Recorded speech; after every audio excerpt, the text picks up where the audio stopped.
All right, hi everyone. I'm Ben Schneider. I am a Leander Band parent and a booster member, and I'm here with Ryan Cerna, director of bands for the Leander High School Band. And so many parents are often helping out with the show while it's actually being performed at a contest or at a game, or they're all just watching their kid, or maybe they're sitting down low. They miss a lot of moments in the show. I had this moment last year when we were at Grand Nationals in Indianapolis, sitting with a parent who's seeing it up high for the very first time, and he like goes, "We make sunglasses," and it was a funny moment, a realization that there's so much stuff happening that not everybody is catching all the time in the show, no matter the show. And so if you're wondering kind of what are some of the cool things that are happening or you've never noticed that, I thought it might be helpful to have a little bit of a guide. Like what are some of the cool moments in the show, things to look for? And it's especially true this year with our show of Curiouser and Curiouser because it has some kind of really different design elements that are worked into it. And we'll get to more of that a little bit later. But whether you've seen it online and maybe missed some of these things or you haven't had a chance to catch it yet, whatever it may be, I thought it might be helpful to have a little bit of a guide. And so we'll start with that. And actually, I'll turn it over to Mr. Cerna to kind of give us a little bit of an explanation on the show concept in general. Yeah, so I mean, it's obviously an Alice in Wonderland themed show, a show that's probably been done, a handful of times, that's for sure. But that's pretty much any concept when it comes down to marching band, and it's really about taking a concept and trying to make it yours, make it original. And I feel like that's what we're trying to do here. So yeah, it's an Alice in Wonderland show. We kind of walking through the story little at a time. And most of you have probably seen Alice in Wonderland, and so kind of start from the beginning when she's falling asleep. She's falling into that dream state, and then when she actually gets into Wonderland. And then obviously kind of walks you through, multiple things, including the Mad Hatter, the Cheshire Cat stuff, the Queen of Hearts and all the cards and things like that. So unfortunately, because it's one of my favorite movies. When I was younger, I used to watch it all of the time. So it was really cool when this concept was brought up that I was just on board with it because I just love it so much. But you can't cover the whole story with all of the characters. But hopefully, as you kind of watch through it, you are kind of being reminded about all of some of these main points of the movie and kind of just bring you back, especially if you're my age or whatever, even older. It kind of a little bit like, oh, I totally remember this movie. And most people probably go back and watch it. If you do, then you'll probably be reminded about a lot of stuff that we do in the show. So that's the basic overview of the Alice in Wonderland show. Yeah, and it's cool. It's got a little bit of a twist because Alice, yes, she's in her normal colors you'd expect, but she's got a little bit of a different style and sensibility to everything that's happening in the show too. That's kind of cool. That is true. And that's when it comes back down to we want to take our own spin on it, and I'm going to give it up to our design team is awesome. And, Jeremy Spicer he always knocks it out of the park. And just everybody that surrounds Jeremy and our design team, including Dave Duffy, who really kind of, I think, really drove home the idea of the Alice in Wonderland thing and trying to get, I think he explained it as we're Alice, but Alice meets Hot Topic. So it's just trying to get like, more of a fresh version of maybe what Allison would look like these days. I thought that was a funny way to kind of put it. But yeah, I mean, and not just those two, but I mean, Andy Ebert and Ryan George and Peter Beckhart and Rick Rodriguez and Andrew Markworth. I mean, they're all just a 10. And Ruben Rodriguez. And I just can't say enough about the design team and how amazing they are. Yeah, the show, like just with all of those pieces, the elements, the music is all really cool in and of itself. But of course, there is this one other thing that everybody loves to talk about that's kind of novel, and that is the giant LED screens that are a part of the show. So this has been talked about in some other avenues and other forums, but thought it might be useful for anybody who hasn't seen some of the background around that. How did that come about and get injected sort of into the design process?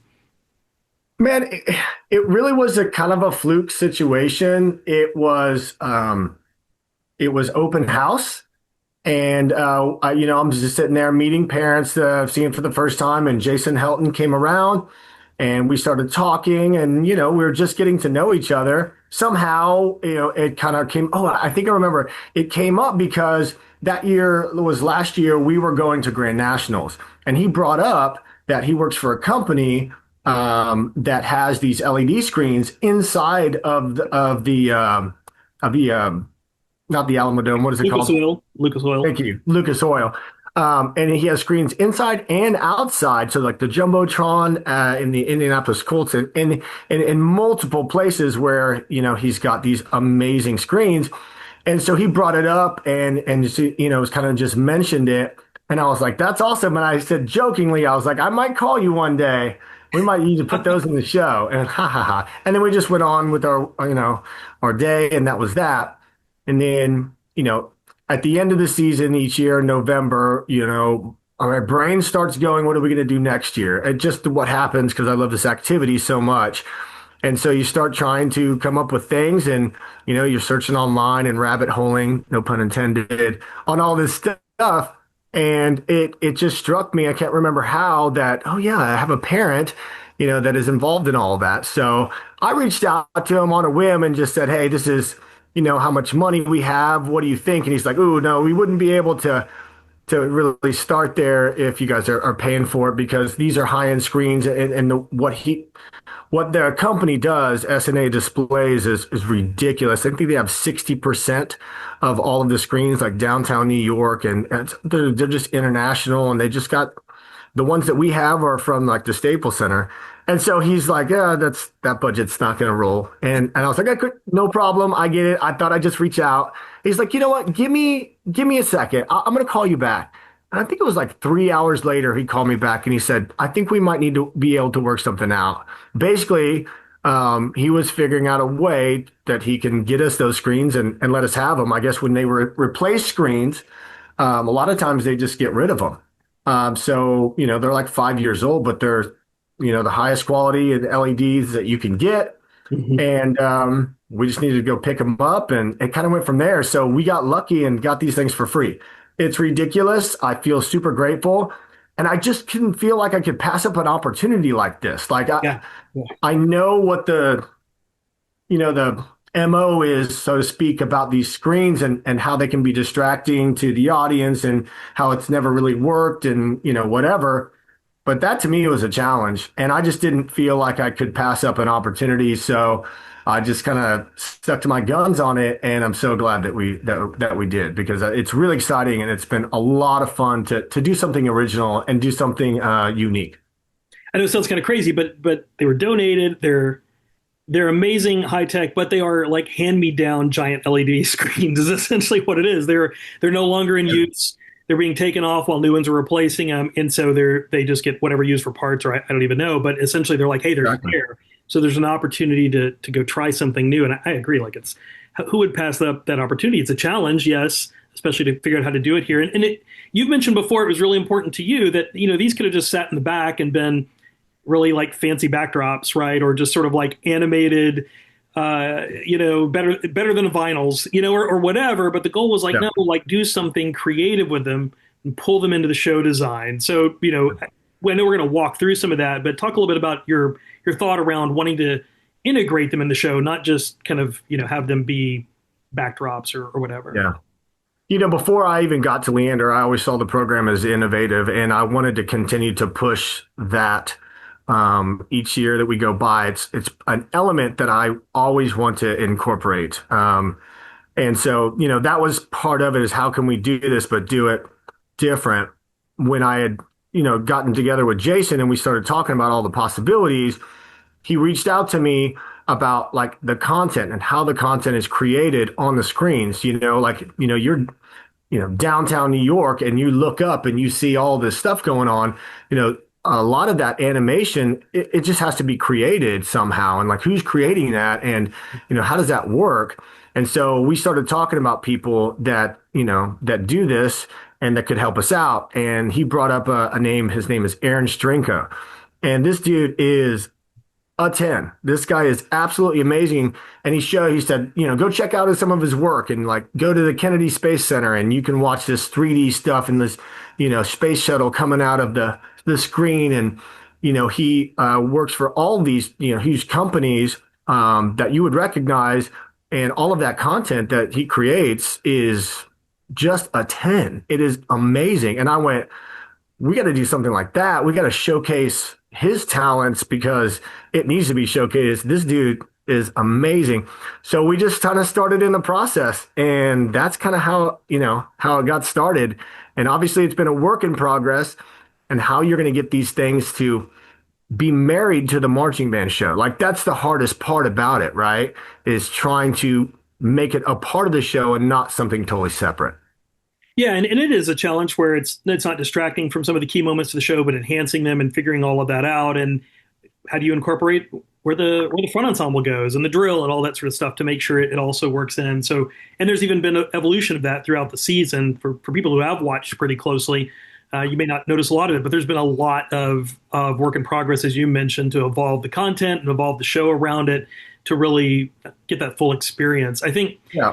All of those adjustments, sorry, no, go all ahead. of those adjustments are because, again, just mentors that surround us, amazing design team, obviously, but then obviously feedback from these contests that we go to. And, the two that have stuck out, BOA Austin and Texas Marching Classic, they have great judges that they bring through every year, and they give us an opportunity on the Sunday after the contest to go and get some feedback about all this stuff. And we really, really take that information and we try to do as much with it as we possibly can. These people are experts.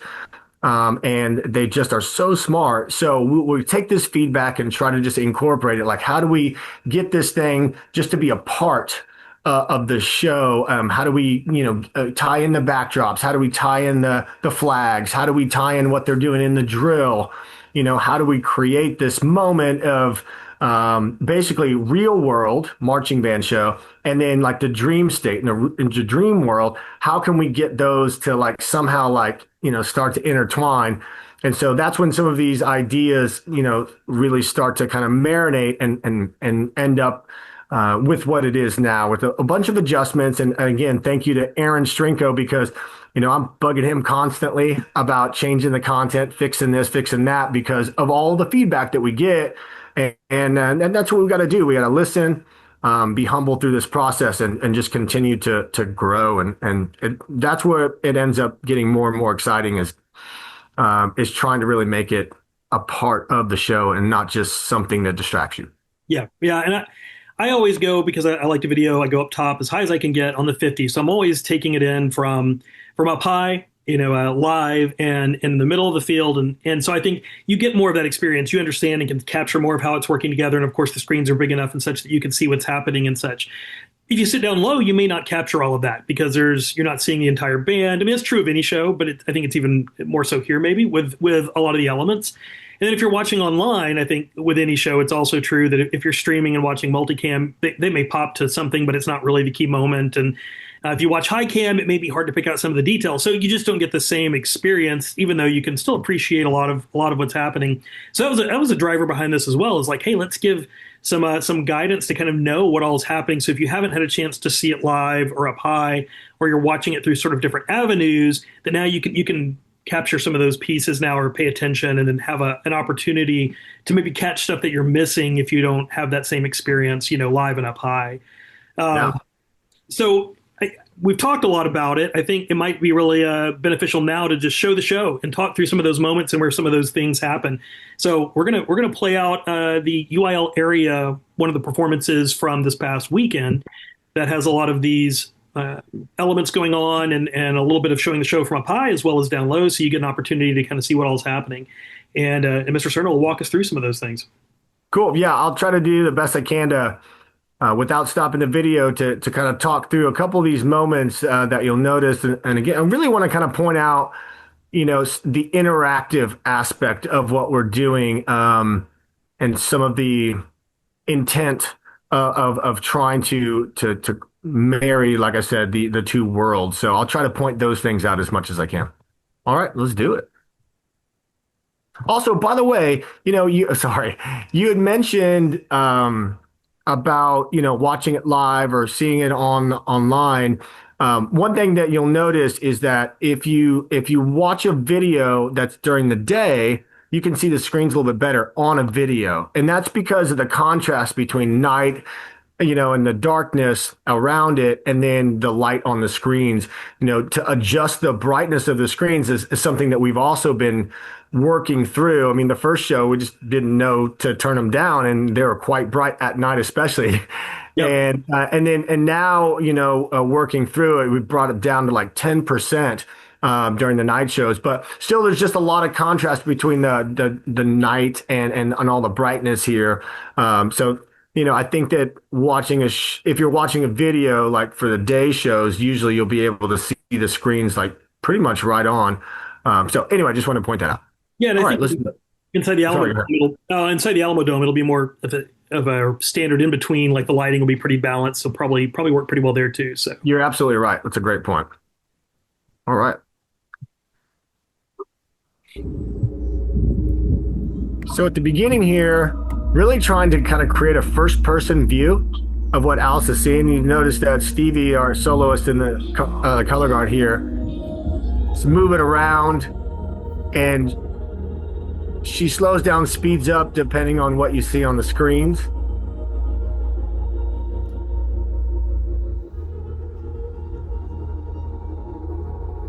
the background here is taken from Jefferson Airplane, right? It's kind of the Right. for the pre-show music.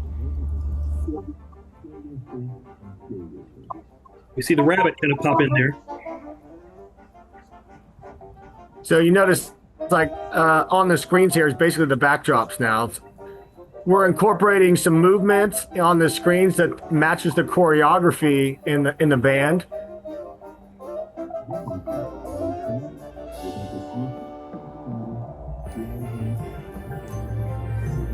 Spiral alludes to down the rabbit hole a bit.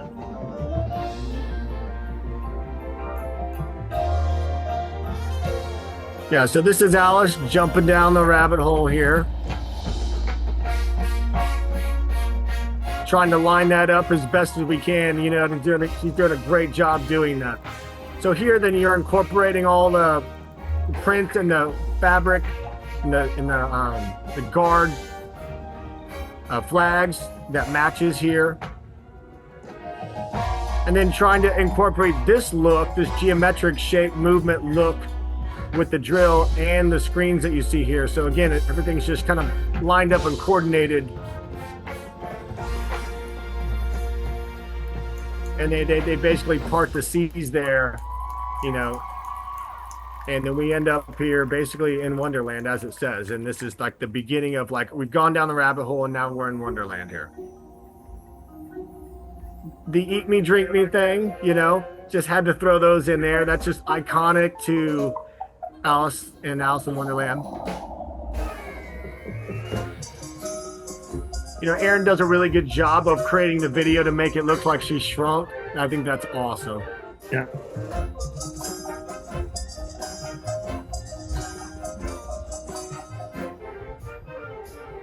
Really cool, unique sounds with the muted trumpet and the piccolo. You don't hear that very often. Really cool, Ryan George coming up with that. And really through all of this, she's exploring this kind of Wonderland, this world that she's dropped. Correct. Exactly. You're hanging out. You're here in Wonderland, looking around, trying to figure out what it's all about. If you remember, once she arrived down here in the first place, there was a keyhole she had to get through, and she ended up walking through it because she got shrunk. And that's where all this is coming from, straight from the movie.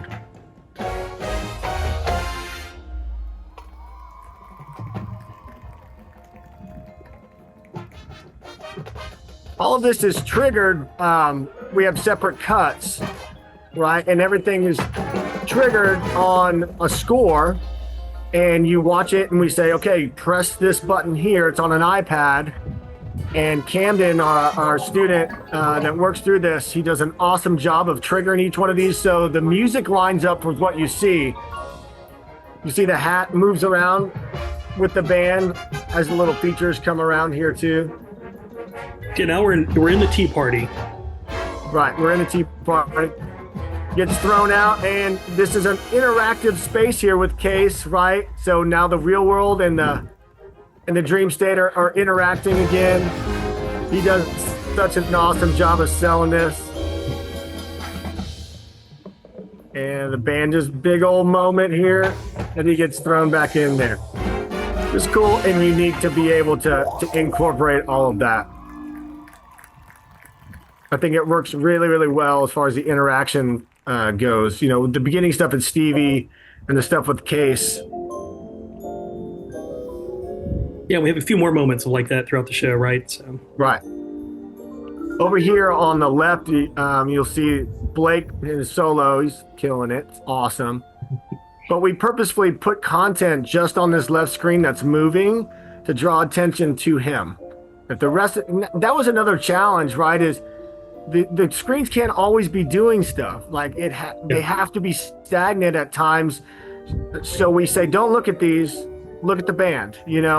So we've really had to find some places to not do stuff on the screens, or just create a mood, or just create a setting.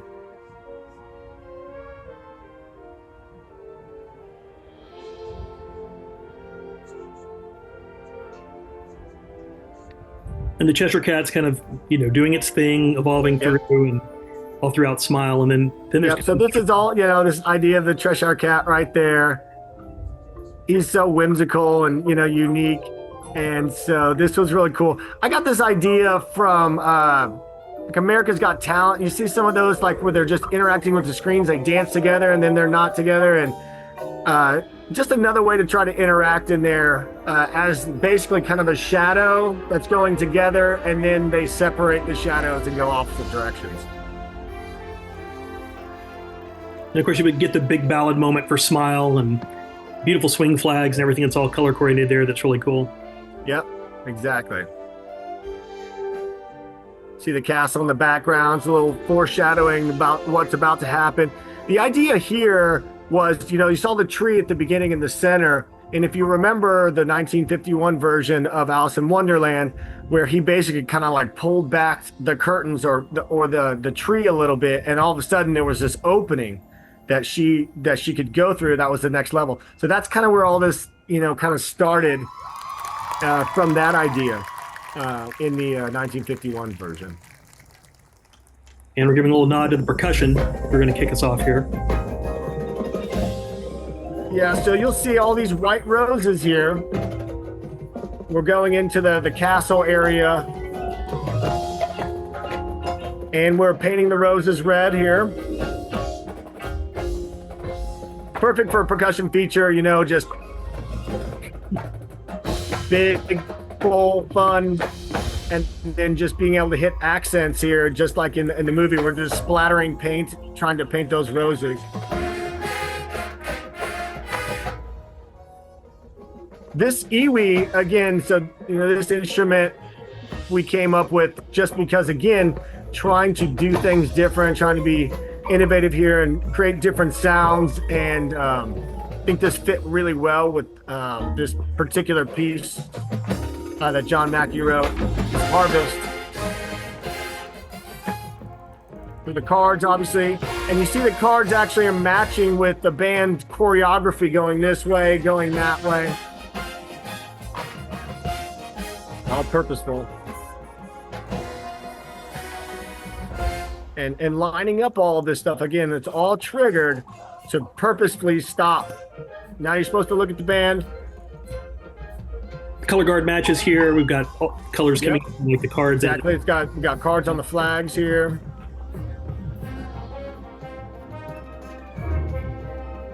Obviously, the queen has to be in the mix here.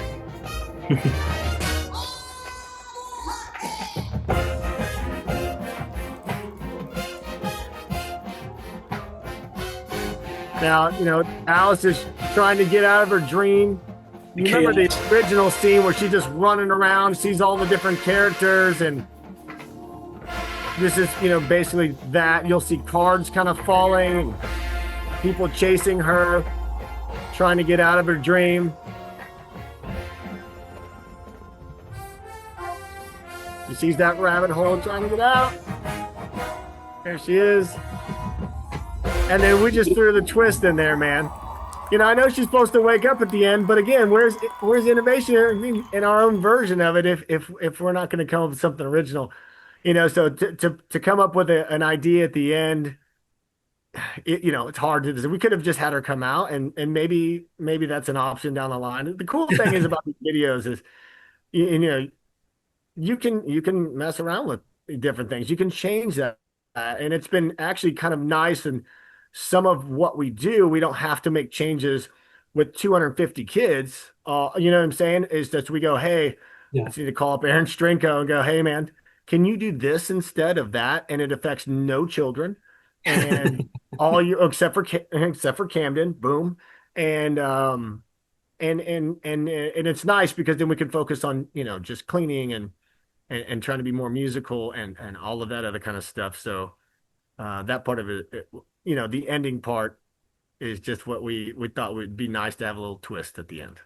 It's such a fun show. I mean, I'm biased, of course, but it's so much fun. Get into it. The concept is really cool all throughout. It's creative and different, and then the finale just has so much build and momentum to it. It's really exciting to kind of see all that come together and just build all the way through the end. And hopefully, if you've been watching the show and haven't caught a lot of this stuff, this makes it even more enjoyable of an experience. Or if you're about to catch it for the first time, or you've only seen it online, then like you look at this and go, oh yeah, like it maybe helps glue a lot of things together and make it overall a more fun experience. You learn something maybe that you didn't know. If you haven't seen the show at all, we'll do a quick plug and just say that, or you've only heard people talk about it, come check it out. The band's next performance is at Bands of America San Antonio at prelims at the Alamo Dome at 1:15 p.m. on Saturday, and then also at 5A UIL State prelims on Monday at the Alamo Dome, which is a 10:15 a.m. performance. And then if we get some more added on from there, hopefully, then we'll announce those out as well. But would love to have people come check it out live, and also be on the lookout because Mr. Cerno is kind of alluding to it here. But there may be some other twists in store for this ending, and we may do some social media things online where you have a chance to maybe flip the script for Alice a little bit and tell us what you think should happen. So look for that. Follow us on our Instagram and Facebook, and weigh in because we'd love to kind of hear some thoughts of what else maybe should happen to Alice. If we could put in another little twist there, what would you do? So we'd love to hear that. Mr. Cerna, anything else? I appreciate your time and all the cool work that's gone into the show.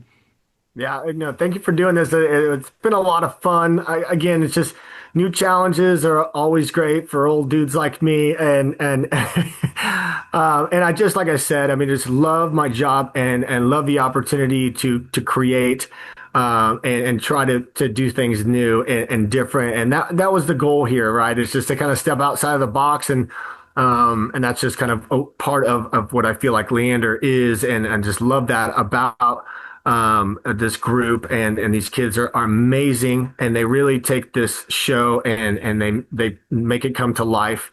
And it's just been awesome to see their growth throughout the entire year. Really looking forward to this last week. I can't believe there's only one more week of marching band. Bittersweet every single year, but I just had a blast with the concept, blast with the show, blast with the kids and the staff. It's absolutely amazing. They're amazing teachers, amazing people.